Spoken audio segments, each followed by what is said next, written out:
What's up, Who Dat Nation? It's Chris Voglu from Bucru Media Straight Up Saints podcast, and this YouTube video is presented by Hornitos Tequila, the official tequila of Bucru Media. And as always, guys, make sure to subscribe to Bucru Media's YouTube page. Obviously, you not just get alerted for videos like this, but you also get alerted for our live streams, whether it's about the Saints, Pelicans, LSU. We have all that good stuff here at Bucru Media, and you can check it out on the YouTube page. So if you haven't already, just click the subscribe button right below and get started here. And before I jump into things and talk about the Saints and Packers and this one topic that I kind of hinted at on Twitter, I just want to say that my thoughts are with everyone who was affected this past week by Hurricane Ida. I know the videos out there were scary. I am grateful that I saw a lot of people who I interact with on social media reach out to me and kind of tell me they're okay. And just even seeing you tweet, even if you didn't directly reach out, it just let me know that you guys were good. And that really was great to see. I know you guys are going to get through it.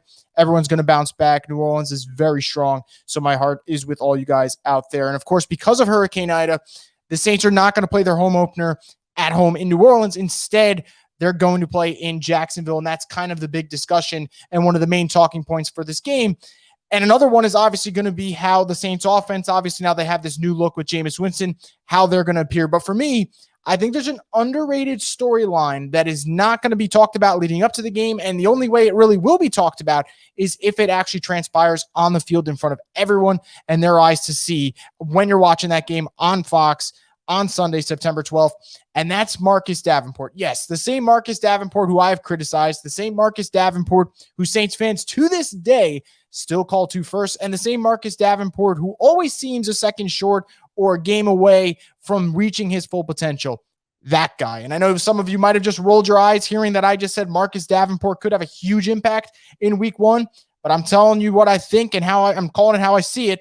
And I think Marcus Davenport is a guy who's absolutely primed for a breakout game. Now, could this all blow up in my face and I could look like an absolute idiot? Sure, but I've looked like an idiot many times, and if it happens one more time, it's really not going to hurt me. But I really do think there's a lot of reasons why Marcus Davenport could have a breakout game.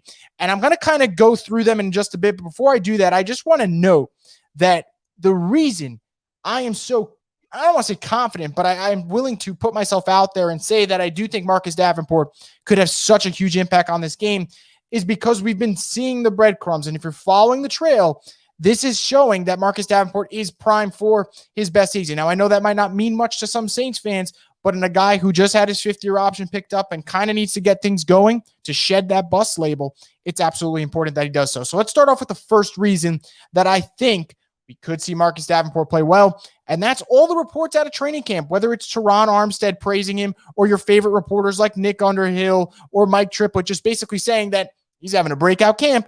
All the signs are there. And how about the way that teams are defending him? I think that's really key. So when you look at an offensive line and how they defend or quote unquote, I guess, block a guy like Marcus Davenport, it's usually a telling sign. And what I noticed, especially in the Jacksonville Jaguars game, they did a really good job of chipping Davenport and bringing over that extra blocker. And usually that extra blocker goes to Cam Jordan. Now it went to Marcus Davenport. I find that very interesting. I do not think that was just a one-time thing. I do not think that the Jaguars are the only team that thought, hey, we got to watch out for Davenport. I think a lot of teams are going to look that way, whether it's his rare blend of speed, power, and strength. I think that makes him a really tough guy to bring down and tough guy to just slow down, especially if he's going to be healthy, which at least for now, fingers crossed it stays that way. He is healthy. Now that could change, but for right now, he's good to go for week one. And I think the fact that he was having a breakout camp and you saw in every game that his get off at the line of scrimmage was excellent, I think that's a really good sign for him. So for starters, he's playing and peaking at the right time, and that's what you want. But it's not just about that, because obviously you're only as good as your next game and your next performance, and it's a what have you done for me league lately. But Davenport has another thing going for him, and it has nothing to do with him, and it has nothing to do with the New Orleans Saints, believe it or not. I know you might be thinking, well, what the heck are you talking about if it has nothing to do with the Saints? Davenport's opposition. That's important because, look, you can be the best pass rusher in the world, and if you're going up against a left tackle that's going to absolutely stonewall you at the point of attack, you might be useless for that game. This is going to be different, and this is also why I'm leaning towards Davenport potentially being a breakout player in this game. The Green Bay Packers are not going to have all-pro left tackle David Bakhtiari.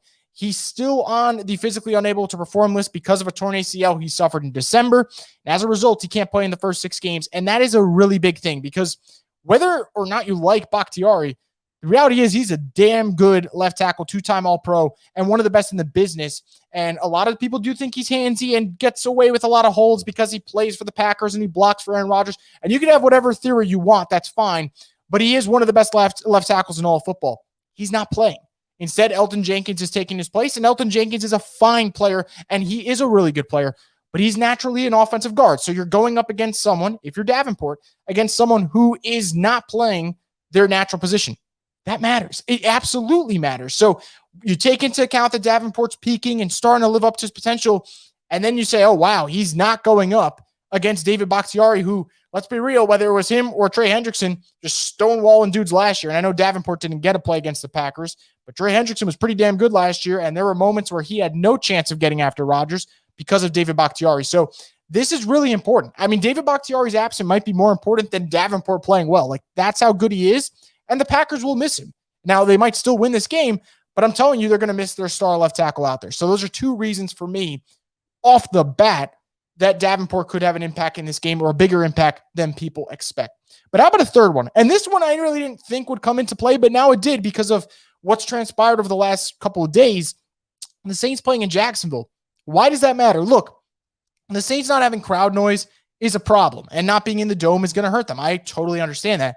But playing in the Florida Heat against an O-line that's going to have to play every single snap and can't rotate like the Saints defensive line, which can rotate between Davenport and Peyton Turner and Carl Granderson and Snow Passanio and Cam Jordan and all those boys, they can rotate and kind of keep yourself fresh and keep yourself hydrated in that Florida Heat. The O-line can't do that. You're not rotating offensive linemen. So you have Davenport going up against an O-line, which is going to be out of position at left tackle and is going to be, if the weather holds, going in that Florida Heat where there's going to be snaps where you're just waiting until the next water break, the next TV timeout, because you are out there and you are exhausted from that heat just bearing down on you the whole game. So that does play a factor. Will it be as big as the other two? Maybe not. But is it something you should take into account? I think so. I really do. I think not playing in a controlled environment in the dome, as opposed to playing in the Sunshine State and dealing with that heat for 3 hours, I think that makes a difference. So there might be some opportunities in this game where the O-line will be gassed and maybe Davenport could come through in a big play. Now, why is it important that Davenport plays well? And I know this is kind of different from the actual topic itself, but it's worth addressing. And since I brought up Davenport, it's important for two reasons.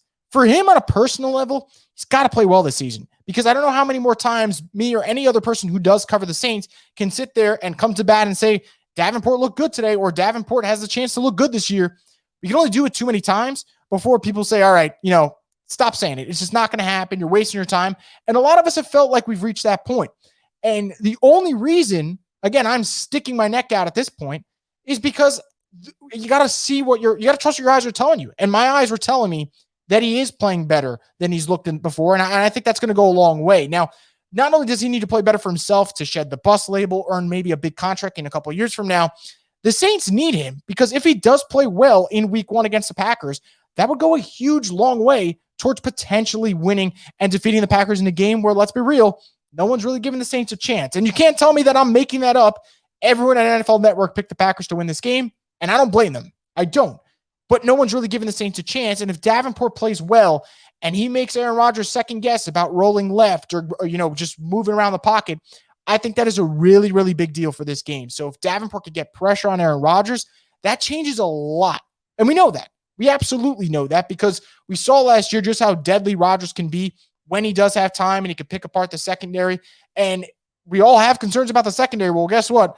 Those concerns just disappear if the D-line is all over Aaron Rodgers and doesn't give him a chance to breathe. And similar to things that we say about a Tom Brady or even a Matt Ryan or anyone who really is mostly known as a pocket quarterback. I know Aaron Rodgers is way more athletic, but Aaron Rodgers doesn't want to get hit. None of these guys want to get hit. So if Davenport could go out there and get a couple hits on 12, obviously ones that are impactful, not just hits that happen after he gets the ball out, that's going to be important, and that's going to have a really big impact. So I know everyone's going to talk about Jameis Winston and Alvin Kamara and Demario Davis, and rightfully so. And I'm going to talk about them leading up to this game, of course. I do want to shine a little bit of light on Marcus Davenport, what he could potentially do in this game. If he does play well, what that could do for the Saints. So there's a lot of moving parts here. And look, if he doesn't show up, it's very disappointing for a guy who's had a breakout camp and a guy who's not going up against David Bakhtiari.